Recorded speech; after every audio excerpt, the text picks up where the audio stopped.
Hello everyone and welcome back to my channel.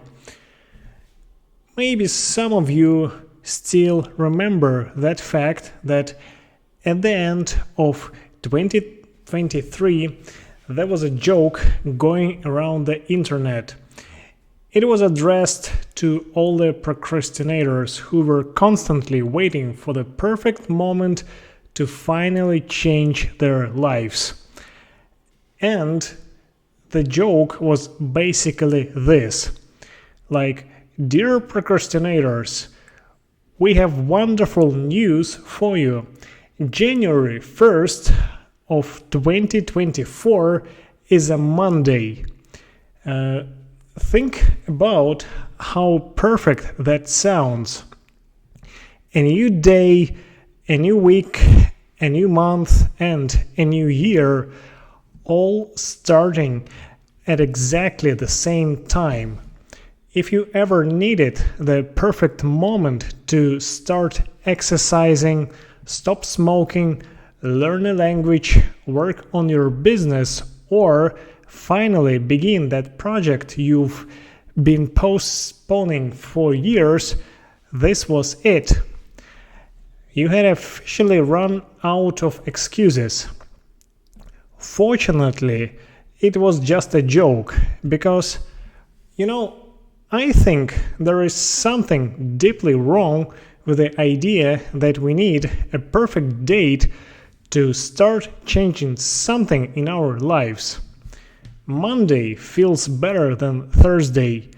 The first day of the month feels better than the 23rd.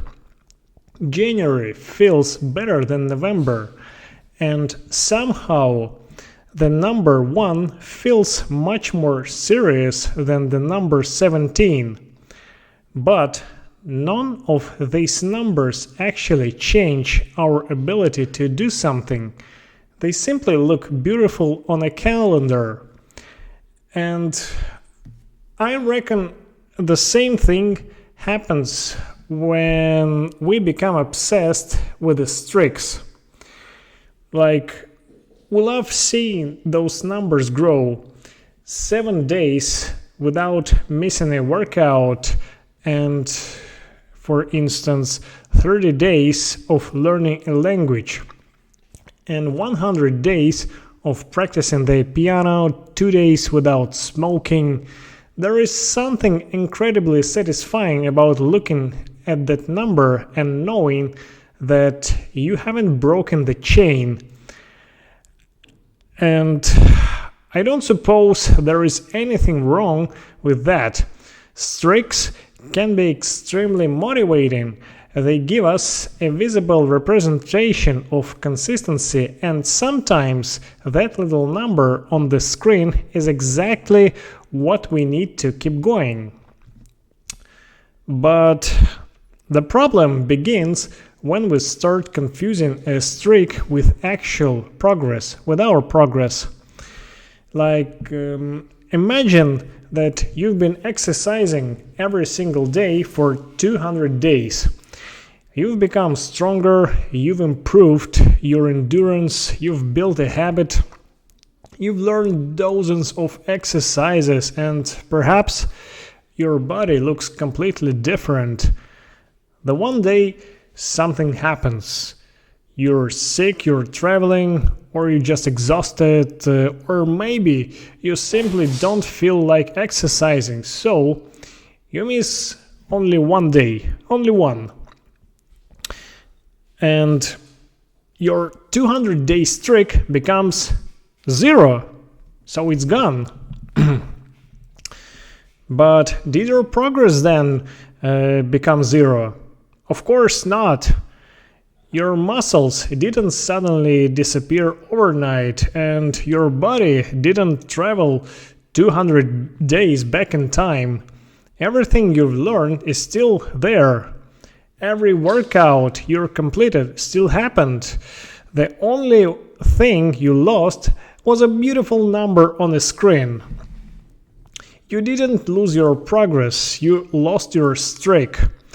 And I think this distinction is incredibly important because sometimes the most dangerous part of breaking a streak isn't actually missing one day. It's what happens in our head immediately afterwards. We look at that zero and we usually think, well, that's it. I've ruined my progress.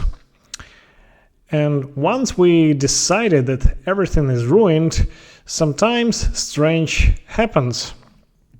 Missing the second day suddenly becomes much easier, then the third one, then the fourth. Eventually we tell ourselves, okay, I'll start again on Monday. Then usually Monday arrives, but we're busy, so perhaps next week would be better. And of course, then we usually notice that the month is almost over and we consider, you know what, I'll start on the next month. And if December is approaching, we might as well wait until January the 1st. And suddenly one missed day has turned into 6 months. Like, just imagine, half a year. And ironically, none of this happened because we failed. It happened because we decided that one small interruption had erased everything that came before it. Take smoking is another good example. Imagine someone hasn't smoked for 2 years. That's more than 700 days without cigarettes. Then, one evening, for whatever reason, they smoke one cigarette, only one. Of course, technically, their streak is over. But what would be the worst possible conclusion at that moment? Like, usually humans say, like, I've ruined everything. Those 2 years were pointless. I am a smoker again, so I might as well buy a pack. No, those 2 years still happened. Hundreds of decisions not to smoke still happened. The habit that person built didn't magically disappear because of one bad evening. The sensible response isn't to wait until next January and begin another beautiful streak from the first day of the year. The sensible response is much less dramatic. Don't smoke the next cigarette. That's all you need. That's it. Continue. Just continue going forward. And I reckon we underestimate how powerful the word is. Yes, the same word I was saying before. Continue. Just continue doing. Or not doing, of course. Not restart your entire life. Not create new identity. Not wait for the stars to align. Just continue from where you stopped. I've started thinking about progress less like a perfect straight line and more like a long journey. If you're driving from Amsterdam to Paris and you accidentally take the wrong exit, you don't drive all the way back to Amsterdam so that you can begin your journey correctly again. That would be ridiculous. You correct your route and keep going. Yes, strangely, when it comes to our habits and personal goals, we often behave exactly like that. One mistake happens and suddenly we feel that we have to return to the starting point. But there is no any starting point. There is only where are you right now.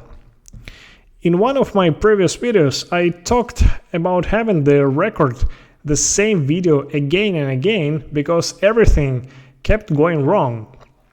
The battery died, then storage ran out, then the phone overheated, and eventually an entire recording became corrupted. Well, at first, every my failed attempt looked like I lost the entire progress, but later I just realized that those attempts hadn't disappeared at all. Every time I started again, I already knew the material a little better. The failed recordings became rehearsals for the successful one. And I also mentioned Michelangelo painting the ceiling of the Sistine Chapel. Part of his early work had to be removed after problems appeared in the plaster. He had to do that work again. Just imagine. But today nobody enters Sistine Chapel and says, well, technically this masterpiece doesn't count because Michelangelo broke his streak. We see the finished result. The interruption became nothing more than part of the process. And I think our own lives work much more like this than we want to admit. Progress is messy. Sometimes you exercise for 6 months and then stop for 3 weeks. Sometimes you study a language every day and then don't touch for a month. Sometimes you're incredibly productive and then go through a period when you accomplish almost nothing. And of course, maybe someday you save money consistently and then an unexpected expense destroys your beautiful graph. Sometimes you work on a project for months, then you, by some reason, abandon this and return much later with completely different ideas. None of that automatically means you return to zero. In fact, when you return, usually aren't the same person. You usually aren't the same person who started the first time. You have experience now. You know how much parts were difficult. You know which mistakes you made. You know what you worked. And sometimes your second streak can become much stronger precisely because the first one wasn't perfect. That's why I don't really like the phrase starting from the zero. Most of the time you're not starting from the zero, you're starting from your experience. And that is completely different position. Maybe your counter says day one again, fine, let it say day one. The number can reset your experience. Your experience doesn't have to be reset. I suppose we sometimes give numbers far too much psychological power. We want 100 consecutive days. We want 12 perfect months. We want a clear that constantly goes upward. And of course, we want to look back at our progress and see the beautiful uninterrupted line. But real life rarely looks beautiful on a graph. There are gaps. And of course, mistakes. There are periods when nothing seems to work. Of course, there are also moments when you move backwards and days when you simply don't have the energy to do what you promised yourself you would do. The essential question isn't whether you can avoid every interruption. The essential question is what you do after one happens. Because one missed workout doesn't destroy a habit. That's very important to remember in your mind. One cigarette doesn't erase 2 years of non-smoking, and one bad week doesn't destroy a project. We can turn a small interruption into disaster is deciding that because the perfect streak is gone, there is no point in continuing. So, if you recently broken a streak, missed a deadline, abandoned something for a while, or simply failed to do what you promised yourself you would do, don't wait for Monday. Don't wait for the next month. And definitely don't wait for January. Your next perfect starting point isn't some beautiful day on the calendar. It's tomorrow, or even today, in that second. Actually, it doesn't even have to be tomorrow. Like I was saying, it can be right now, because losing your streak doesn't mean losing your progress, and sometimes The strongest streak you ever built begins immediately after the one you thought you ruined. So, that's all I wanted to share you in this video. Thank you so much for watching. I would appreciate if you follow my channel and let's stay connected. See you in my next videos. Have a good day. Bye bye.